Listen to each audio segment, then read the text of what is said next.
hit over the head, knocked out, no anything about it.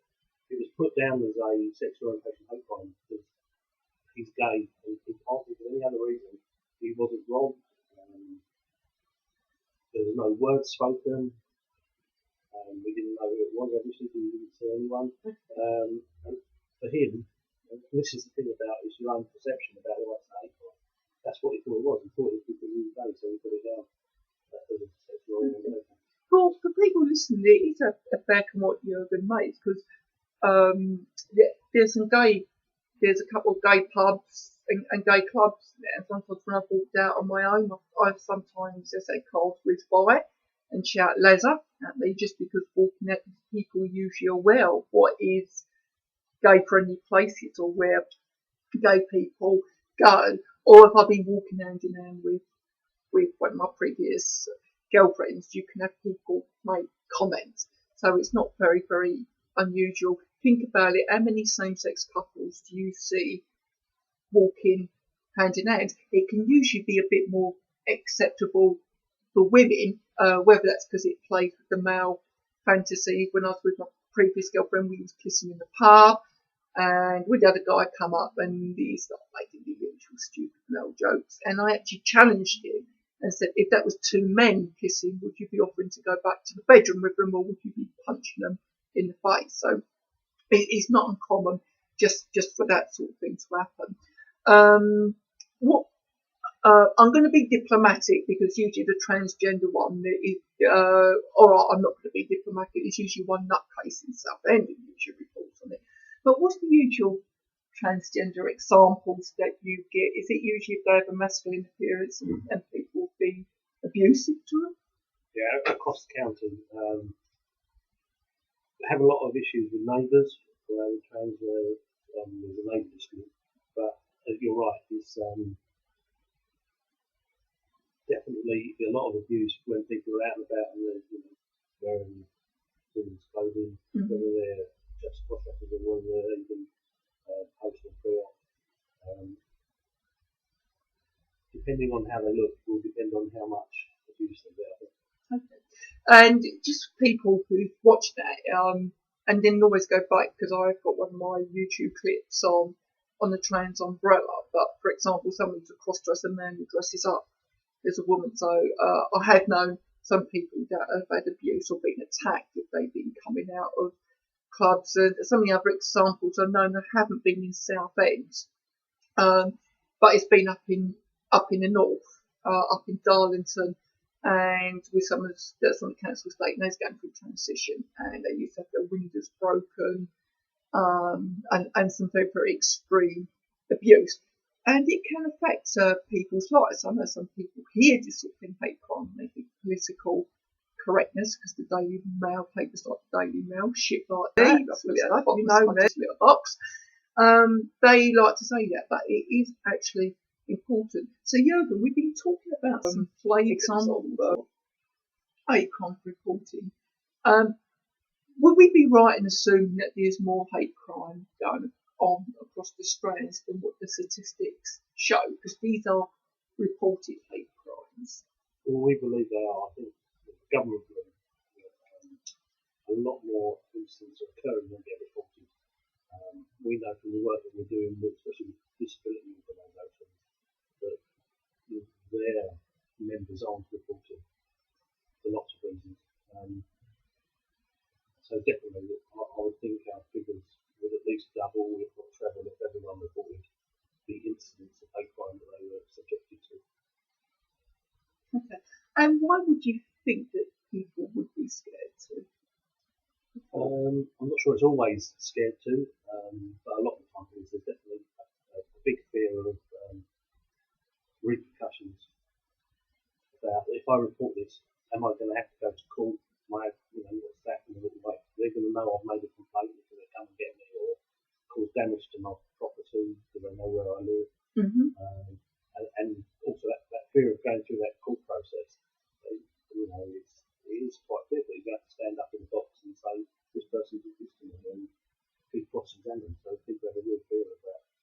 Some people can't be bothered. People told me it's like too much of a hassle. They don't want to give statements, they want the police come around. knowing that the police are coming around, I'm thinking, I don't want other people know that I'm having problems quite insular, and they deal with it themselves, and sometimes they don't deal with it completely. Okay.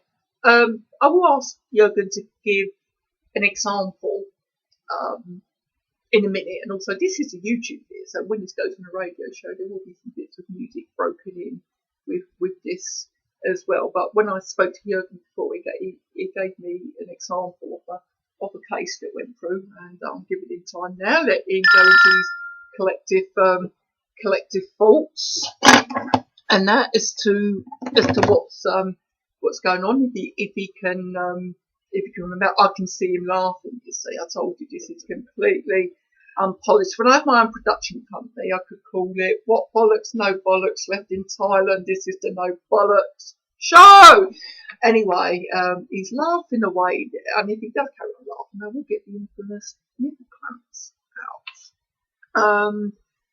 Now, Jurgen, on serious, can you remember the case? Can you give an example of a positive outcome? I can tell you about a male couple that lived in a town in South East Essex that were having quite horrendous problems with their neighbours over a good couple of years. And to start with, they didn't report anything to the police. They were being, most of it was verbal.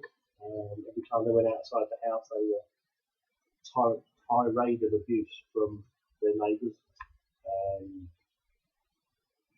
And to start with, they sort of ignored it. They thought it'd go away and stop, or that the bloke might even leave the road. But it didn't. It just got worse and worse until eventually they decided to report it to it. And we carried out an investigation. The investigation unit did their investigation. We did some safeguarding with them. Spoke to the landlords of the suspects because they have quite a lot of power. Obviously, if you're a tenant, you're not allowed to, either yourself or visitors to your house, you're not allowed to abuse neighbours or other people. So they had a sort of word with them, and they did a contract with them to tell them that they couldn't continue with that behaviour. Unfortunately, the behaviour continued. We took more statements, and it ended up with a court case, and the suspect was found guilty. Was sentenced to quite a high fine and an order banning him from the road. The other order was a 2-year order that he wasn't allowed to have any contact with these people. And if he were to break those orders, then he would be in breach, and they would take him back and they would re-sentence him. So, do you think is anyone ever wasting your time if they think they're reporting hate crime? No, never wasting my time. Cameron, say it. No.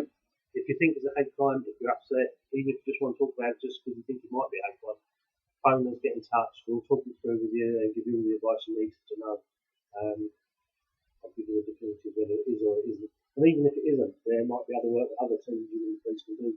Maybe the policing team might be interested in helping out. Okay. Now, we're going to do this on springing this, so I can say 1 1 0 0 1. So you phone 1 0 1 or 9 9. 9.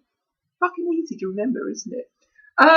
Now, my Twitter page is at LucyN12, and you can always give feedback on this. And my Twitter page is PC Jurgen Reid. That Jurgen is also on my followers list, and if you go to www.transitionxy.co.uk, I have all the links. One of the links there is for reported hate crime in the Essex area, so that will break it all down nicely for you. Now, this chat, when this goes on to my infamous radio show, will be based around music. Jurgen, will there be any song that you would like to request at that time? Oh, that now you really have thrown me on that.